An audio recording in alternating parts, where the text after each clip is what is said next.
This episode of Manage Smarter is presented by TeamKeeper, Sales Fuel's data-driven program for improving team culture, communication, and retention. Learn more about TeamKeeper at teamkeeper.com. Welcome to the Manage Smarter podcast with hosts C. Lee Smith and Audrey Strong. We're glad you're here for discussions on new ways to manage smarter, hire, develop, and retain talent, improve results, and propel team performance to new heights. This is the Manage Smarter podcast. Welcome, everyone, to the Manage Smarter podcast. We're so happy you're here. I'm Audrey Strong, Director of Communications for Sales Fuel. And I'm C. Lee Smith. I'm the President and CEO of Sales Fuel. You know, Audrey, it's like we've done well over 20 episodes so far. And, one of the most popular guests that we've had on was Heather Monahan. And we liked her so much. And when she called us and said, hey, I want to be on the podcast again, I was like, of course I'm going to say yes. So, because she's got so much to offer. Yeah. So it's great when they fall in your lap like that. That never happens. So, hi, Heather. Thanks for coming back. Hi, guys. Thanks for having me. And it's heathermonahan.com. You're the brand ambassador for Perry Ellis. Ooh la la. Founder of Boss in Heels. You were the chief revenue officer for the Beasley broadcast group. So, ladies and gentlemen, she's been in the C-suite, knows all about that. And you have a book out called The Confidence Creator, available on Amazon.com and on your website too, right? Actually, no, just on Amazon. I'm exclusive on Amazon. Ooh, okay. Fantastic. Sounds good. Good move on their part. Confidence Creator. So can I just read a description of the book? Because that's a good jumping off point. I think that's a good idea. Heather, you said the key to reaching your personal and professional goals and living the life of your dreams lies in the power of confidence. Whether you've never had confidence or have lost it due to a breakup, divorce, unemployment, or another one of life's challenges, this book will give you the tools to take charge of your life and create your own confidence. Welcome back, Heather Monahan. So what do you mean by that? So one of the things that I've learned across my career is the best moments for me have been the moments where I have been my most confident self, because then I was able to take risks and go after things with intention and focus. Whereas at other times in my life when my confidence was not as strong and not as powerful, I watched opportunities pass me by because I was afraid. And I allowed fear and self-doubt to stop me. So it's been a really eye-opening experience to identify that confidence is really the difference maker for me. How can a person know if this is their issue, if they don't have self-awareness, or, I don't know, I mean, maybe, can you define it even further? Well, I think tangibly per person. So, confidence is, it can be a very elusive thing, but I think most people at some point in your life, in some section of your life, have seen a moment or a time where you were confident. Meaning some people have been very confident in a certain personal relationship, and they felt that strength and really vibrance when they're in that situation. However, maybe they go to work and that feeling is elusive to them. Confidence is not something that's static, that stays at a high level everywhere and across your life, but really can be built or depleted in any given moment, and can be different in your personal life, your physical life, your health life, and your work life. So what are some of the culture gremlins out there that can steal someone's confidence away, have you experienced? So no one can steal anything from you that is that important. Confidence is definitely within your own power, but oftentimes, and myself included, I've given that away to other people. And I see, most people, I would say the majority of people I know, have run into those same situations. So a good example that I use in my book is one of my chapters talks about different times in my life where I gave other people my confidence and it depleted my confidence. And one example is right after I gave birth to my son. The CEO I worked for at the time had reached out to me 10 days after I had my son and asked me to get on a plane and go give a speech to his alma mater for him. And in that moment, I had the chance to own my confidence or to deplete it and give it away. And unfortunately, I was not very confident during that time. It was the recession, and I felt lucky, quote unquote, lucky to have a job. Conversely, today, I would see that as, wow, it's a recession. There's going to be tremendous opportunity. I need to pick my head up and look around for what opportunity is out there. But I was living in a scarcity mindset. And now that I'm out of the situation, it's obvious to me. But at the time, living in a scarcity mindset, having depleted confidence, not feeling physically good about myself, just overall, my confidence was very low. So when he made that call, that reach out to me, I immediately said, yes, I will get on that plane. And I did that. So, that's nobody's fault. That was my choice. Here's how I would handle it differently today, where I have very strong confidence. I could get that same phone call and I would say, hi, so nice to connect with you. Did you see the pictures of my new baby that I just had 10 days ago? I'll go ahead and forward those over. Also, by the way, did you know I had a C-section? I haven't healed yet.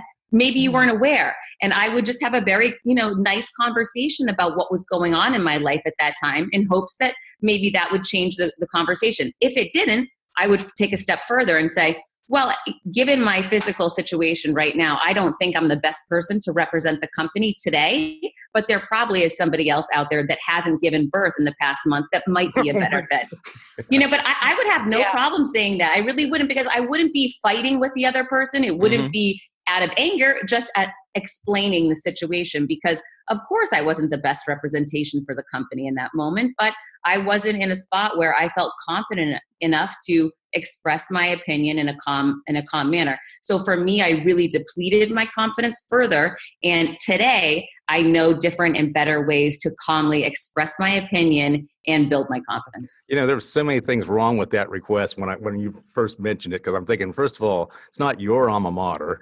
I don't get that. Second of all, it's like, you just given birth. Obviously, a mother wants to have time to bond with her newborn and enjoy that moment, and then everything else you just talked about. So I totally can see where you're coming from there. And one of the things that I was thinking about when Audrey was reading the description of your book, you'd mentioned there are tools for building confidence, and that's something that I think we've all struggled at one point in time with. I mean, it goes up and down, as you mentioned. It's like, what's an example of a tool that you could use then to help build your confidence? So one of the tools that I always keep readily handy to me I keep 3 examples that I'm very proud of. There are 3 very specific incidents in my life where I felt fearful of doing something.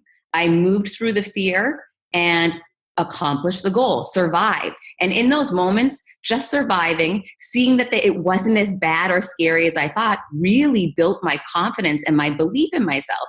So when I hold those 3 occasions very close to me, anytime I'm in a situation in any given day and I feel, I don't know if I can do this, I'm questioning myself, I pull on those 3 experiences, I read the piece of paper, and I remember, oh yeah, I thought this was going to be terrible and horrible, and I doubted myself, and it wasn't. So really flipping that around and empowering yourself to see that these are other times that I proved to myself I was even more confident than I thought I was. So what are they specifically then, the 3?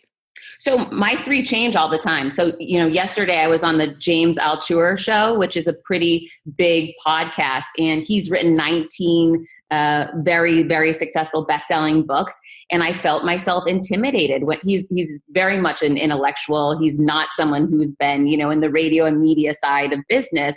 And I felt a little intimidated walking in there. And I thought to myself, okay, when I walked into the Elvis Duran show, I felt very scared. I calmed myself down and it worked out phenomenally.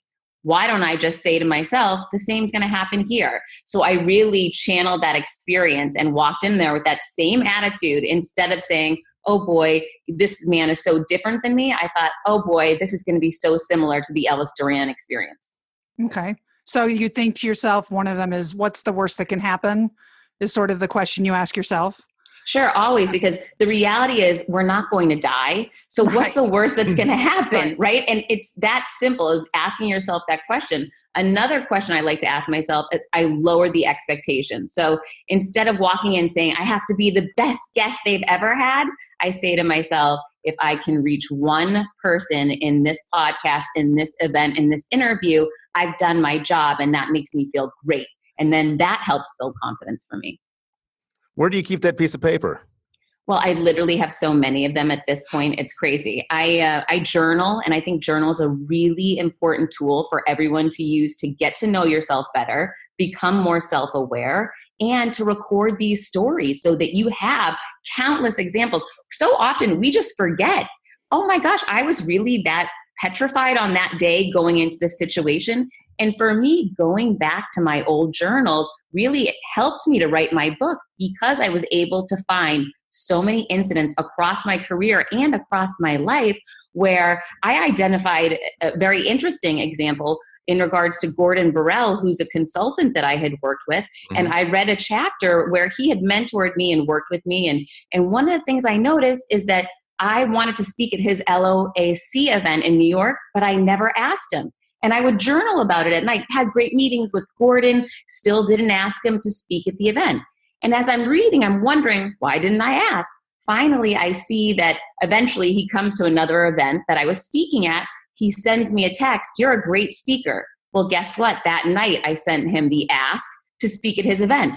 But I was waiting for people to send me signals that they thought I was good enough, instead of me just asking for what I wanted. So that opened my eyes to that could be a potential issue for me to, and an opportunity for me to build my confidence. So after recognizing and reading about that, I identified that from now on, I'm moving forward with my asks, regardless of anyone showing me any interest or not. And that's helped me to build my confidence even more. Kick down the door. You've got to do it, because if you're not doing it, somebody else will. And then they'll get that speaking engagement and you'll just be sitting in the corner feeling bad about it. You know how you talk about, the loss of a job or a divorce and all these kind of life things that happen to us. I always say it's not what happens to you, it's how you recover that is the measure of, your strength. My father used to just say, I cry on the phone, I got fired. My dad would go, back up with the ball and punt, girl. Just punts, He's a Chicago Bears fan. He's used to punting. Right. But I think we have different ages, all listening hopefully to this podcast. But I was discussing with Lee before we started recording that I feel like the older we get and the more mileage we get on us, the more sometimes experience you have. And I try to always look forward and not get maudlin and look backward. Oh, this person did this to me, or, oh, I got divorced or whatever. What's your advice for these major life changes in terms of not letting it bring everything down, crashing down confidence-wise? One of the things that I learned, and I learned it most recently when I was terminated, was that I needed to put a plan together, and I put a 30-day plan. Literally on a piece of paper, I wrote out 30 boxes, 4 different, broken down by week. And on each day, I would cross it off, knowing that when I would reach 30, I'd be feeling much better. And boy, was I right. When you're in an emotional state like that, it's really important to recognize that it's not static. It's temporary. You are not going to feel that way forever. So, recognizing it, allowing yourself to feel sad, and then counting those days down. The other thing I did was recording what was happening each day. So each day a new opportunity would arise. And one of the ways I accelerated that was I reached out for help. And asking for help is a fabulous way to build confidence, because you allow and welcome others to come into your life and support you.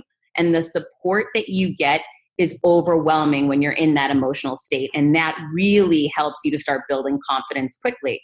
Another thing that I did in that 30-day plan was I created a vision of where I wanted to be mentally, physically at the end of those 30 days. And even taking a picture of what you want to look like and how you want to feel, and knowing that you're going to be moving towards that. And each day you cross one of these days off, you're tracking the positive things you're doing for yourself. You're pulling people in, asking for help and support. They're delivering it. You're feeling stronger and more confident. And surprise, wonderful things start happening. You're focusing on gratitude and more positive energies coming into your life. There's so many very specific steps I lay out in the book that you can really take on in this 30-day plan that will transition you from a difficult and potentially dark situation into one where you're creating the future that you want. And I did the same exact thing when I decided to write my book. That first day, I thought to myself, I'm not a writer. I'm not an author. Who am I kidding? I should just go back to another chief revenue job in a radio company because I know I'm good at that. But then I thought, you know what? I need to mock up a book. and create a vision of what the book will look like. And then I need to stop thinking about writing a book, and I need to write 1 page today. And then I need to start crossing off the days and knowing that in 30 days, I'm going to have made a lot of progress. And then I'm going to need to tap a mentor, in this case, an editor, to bring someone in to help advise and advance me. And all of these different steps and tactics, and a mentor is such a great, phenomenal way to build confidence and empower yourself, really helped me to build my confidence, not only in bouncing back from being terminated, but then confidence in becoming an author and launching a book. This may not be a fair question, but it's like, how do you measure confidence? I mean, how do you know when you have it at a higher level on one day than when you're running a little low in confidence? I mean, for me, I definitely am clear on days when I wake up and I'm not feeling confident. I just sense it. I'm not holding my head as high. I'm not looking forward to things. I'm not excited about what's coming at me. I'm feeling fearful. I'm questioning myself. I might be running a negative track in my head that nobody else is hearing, challenging myself, focusing on all the time. So many people do that, the negative self-talk. Negative Nelly all the time. Well, and to that end too, guys, it's like, I had a really great day yesterday. So what did I do? I made another call, and then I made another call, and then I had another meeting, and I worked until 11 o'clock last night and everything like that, because I was having such a good day and I had that momentum and I was on top of my game and I was rolling. And it's like, so on those days, you got it. But and I do think that there are days you don't have it. And so what do you do when you don't have it? So on those days where you wake up and you just feel, I'm not feeling my confident best self, one of the things that for me personally really impacts me in a strong way is putting time and effort into my outfit and wearing that color. Everyone's got a power color that they look best in. So, blue is mine and red is mine. And if I put those outfits on that I know I feel and look my best, even though inside I might not be there yet, my exterior is communicating to everyone that I am there. And that helps people respond to me in a positive way, which encourages me and then helps me to start shifting out of that negative mindset, because then you're walking down the hall and someone says, that's my favorite dress you have, or you look great today, Heather. And it just helps to take you out of that negative funk, that self-doubt, and really think about how important it is to invest in you and take time for you. Because by putting yourself first and caring for yourself in that very basic way, it means you're worth more. Well, Deion Sanders, remember him, the football and baseball player back in the day? He has a quote that I love, and he said that when you look good, you feel good. When you feel good, you play good. And when you play good, they pay good. And it's so true. That's so accurate, because it's almost that same fake it till you make it. You're acting and looking like you're number one and you're the best, and suddenly you start behaving in that manner. Mm-hmm.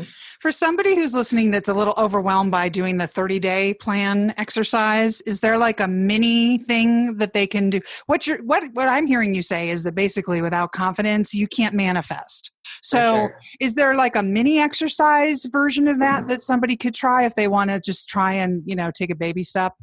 I have a free ebook on my website that's all about, it's a jump start to build confidence. So there's some really good, tips in that PDF that anyone and everyone can download and just take on for themselves. It's very simple and direct. But one of the things is a 7-day challenge that I like to give people. Ooh, sounds good. It's a 7-day challenge where you're going to fire certain expressions, and everyone has different ones they use. Maybe for you, Audrey, it would be the negative self-talk, right? If that's your hang up. Maybe for me, it was apologizing. I found myself apologizing to people for things that were not my fault. If someone bumped into me, I'm sorry. If someone spilled water on me, sorry. And suddenly I realized in every moment I'm chipping away at my confidence instead of flipping that and just simply saying, excuse me. And now I've gotten to a point where I've learned this tactic from a friend. If you walk into an event late, thank you everyone for waiting. Let's begin. That's really powerful versus coming in, I'm so sorry that I'm late, everyone, and chipping away at your confidence. So in that 7-day period, firing those words, those phrases that are holding you back so that you can start moving forward and building your confidence. There's so much gold in one interview that if someone listening to this did not get something out of it to improve their confidence and thus improve their performance, boy, I don't know what to tell them. Fantastic. Thank you so much for coming on today. I think you were fantastic. Thank you so much. And I really have gotten phenomenal reviews on the book. People love it. It really is helping people. So please check out Confidence Creator on Amazon. There are some fantastic tips, strategies, and it's very straightforward and relatable. So I'd love to hear what people think.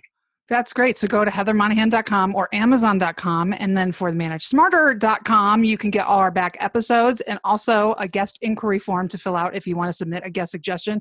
I am all ears on that, right, Lee? Yeah, and absolutely. If you have any topic ideas as managers that you would like to hear that we have not covered yet, we've got a ton of ideas of our own, but we'd love to hear some of yours as well. Sounds good. Thanks, everyone. Thank you.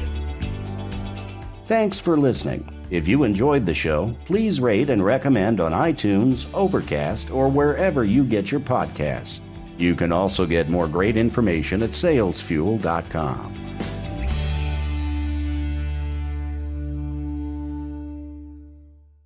This podcast is a part of the C-Suite Radio Network.